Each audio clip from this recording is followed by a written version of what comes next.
welcome. There's been a few updates since I did the intro to the Top Cat studio, so I thought it'd be worth showing you around again and show you the things that have changed. First of all, for those that haven't been here before, this is a purpose-built studio, soundproofed plasterboard throughout, so when I'm going at full blast no one can hear me in the rest of the house, which is probably a good thing. So in here for the actual studio part and the recording part, we've got various bits and pieces here. The centre of everything is an Apple Mac Mini that sits down there, very discreetly away, you wouldn't really know it was there, and that drives a 4K TV, and that works very well. So there's a keyboard and mouse down there on a sliding drawer. I'll show you that, more of that in a second. I did have a MIDI controller keyboard before, one of those ones that has controls and things here to allow you to zip backwards and forwards and change tracks and so on in Logic Pro, which is the program I use here.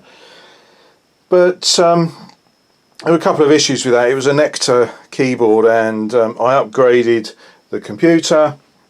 Nectar didn't upgrade their software, so I'd kind of given up with it. Saw this Casio CT-S1 keyboard, which I can use as a portable keyboard. So it's got speakers inside the thing, so you can just play that as it stands. But it also drives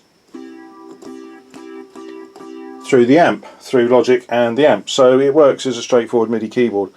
The controls for Logic have been transferred onto this Behringer X Touch interface, so you've got shuttle controls and stop and play and so on, so that works very well. I've added a Behringer Crave synthesizer, which has been fantastic for doing some bass lines and things, and that all works on this little slidey out keyboard, which is nice. It tucks away when I want to move around in the studio itself.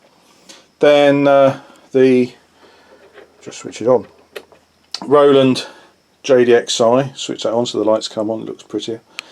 That's a combined analog and digital synthesizer, so you've got two digital synths built in, a drums and analog synth, and also a sequencer built in if you want to do, but of course got Logic Pro once again. Also I've added under here a Yamaha Reface Yc, which is a organ clone, has some great organ sounds, and again it's got its own speakers, but everything can be driven from this main keyboard as well.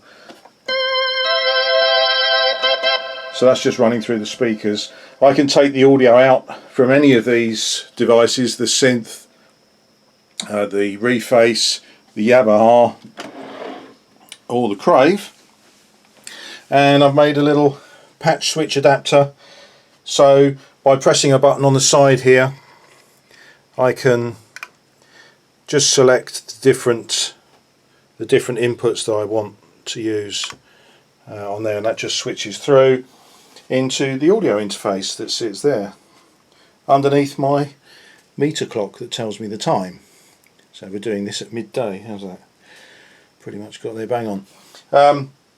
Before I showed you an amp, I had a little sort of what's called a custom install amp, but really that wasn't man enough for the job, so got this old thing out the loft. It's a Sony 100-watt amp, which drives into my Roxanne speakers, one there and one there. Not brilliantly positioned, but they work well enough. Picked up a record player, which is quite handy for some reference tunes that I want to play. And yeah, that's about it. We've got our artwork on the other side. Russ Conway up there for inspiration, Barry Morgan for more inspiration, and then the good old storage, which is all over there. But everything's to hand, you know, so it works well. And some of the props that I've used in videos. So there you have it, Top Cat Studios latest update. I think that's all of it, and I'll put a little summary on the Cool Cat Ukes website.